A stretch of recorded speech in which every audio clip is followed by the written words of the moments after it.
उम्मीद है आप सब खैरियत से होंगे। यहाँ पर चाहे वो स्टॉकहोम हो, चाहे इससे आगे जाना हो या पहले हम नॉर्वे में थे, मैंने हमेशा हमेशा हर किसी के जहन में कोई ना कोई प्लान्स होते हैं। तो मेरे प्लान में कभी ये चीज़ शायद शामिल नहीं होती अगर ये मुझे फोर्स नहीं करते इधर आने की, क्योंकि मैं बहुत टाइट स्केड्यूल में थी और शायद मैं वहाँ से निकल नहीं पाती। तो लेकिन एक चीज़ मैंने कल सुनी थी और फिर मुझे उस पर यकीन हो गया कि अल्लाह ताला ने अगर आपके नसीब में और आपके हिस्से में कोई काम रखा होता है और अल्लाह को आपसे वो काम लेना होता है, तो वो आपको उस मुकाम तक पहुँचा देता है।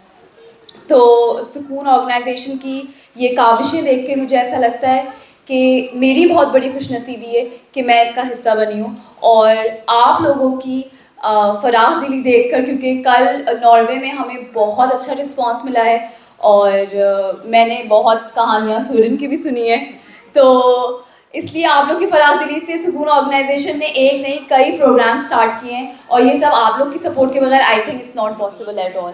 So thank you so much. Thank you so much for having us here. Thank you so much for being the part of सुकून ऑर्गेनाइजेशन। और मेरी अम्मी एक चीज़ कहा करती थी हमेशा कि आप जो बीज बोते हैं इन फ्यूचर फल आप ही को मिलता है।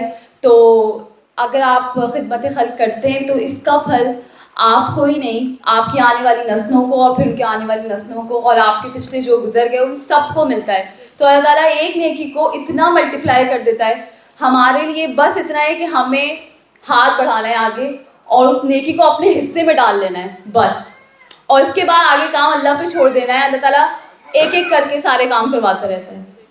और बस मैं इतनी बड़ी बड़ी बातें मुझे करना नहीं आती हैं तो बस मैं तो बस मैं इसी चीज़ से इस तकरीर का इख्तिताम करूँगी कि अपने लिए तो सभी चीज़ें इस जहाँ में है, ज़िंदगी का मकसद औरों के काम आना। शुक्रिया।